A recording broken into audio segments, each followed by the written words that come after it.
ভাইজান, আমি ডেজিরে ফিরে নিতে আইছি। আমি যাবো না, তুমি চলে যাও হৃদয়, আর কোনোদিন এই বাড়িতে আসবা না।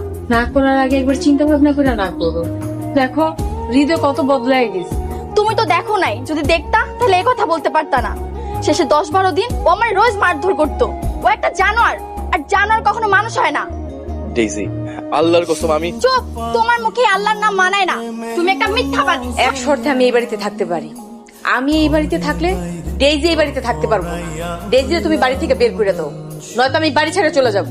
আরে তুমি কি পাগল হয়ে গেছো? নিজের আমি কই বের করে দেবো? কি যাওয়ার জায়গা আছে? ওই যাবে মানে ওর স্বামীর কাছে চলে যাবে। ওর স্বামী তোরে নিতে চায়, ও যায় না কেন? ও যদি স্বেচ্ছায় যায় আমার কোনো সমস্যা নেই, তাই এই বিষয়ে আমি আর কিছু কইতে পারবো না। ও তাই? তাহলে আমার থেকে তোমার কাছে ডেইজির গুরুত্ব বেশি। আচ্ছা ঠিক আছে, আমি কালকেই বাড়ি ছেড়ে চলে যাব।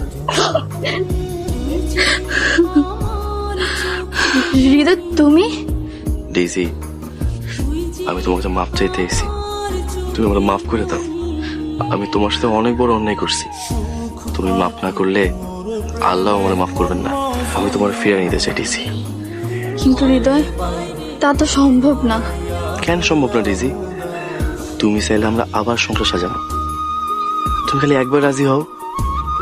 কিন্তু হৃদয়, তোমার কাছে আমার একটাই প্রশ্ন, তুমি কি আসলে বদলাই গেছো? আল্লাহর কসম, আমি আগে ভুল আছিলাম, আমি এখন বদলাই গেছি। 40 দিনে চিল্লাই গেছিলাম, চিল্লাই যাওয়ার পর বুঝতে পারছি আমি কতটা ভুল পথে আছিলাম। আলহামদুলিল্লাহ, আমি আর আগের হৃদয় নাই। হৃদয়, তুমি আমারে আগের মতো কষ্ট দিবা না তো? কখনো না ডেজি, আমি বদলাই গেছি, বিশ্বাস করো। আমরা আবার নতুন করে সংসার সাজাবো। ডেইজি এখন কোথায়? ডেইজি এখন হৃদয়ের বাড়িতে আছে।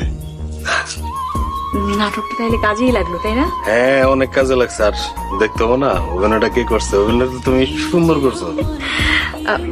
কিন্তু ডেইজি তো আমার মনে মনে অনেক খারাপ ভাবতেছে। আরে না, হৃদয় ডেইজিরে সব বুঝায় কইছে। ডেইজি হইন না অনেক হাসছে। ডেইজি এখন হৃদয়ের বাড়িতে, আর ডেইজির শ্বশুর কালকে আম করে দাওয়াত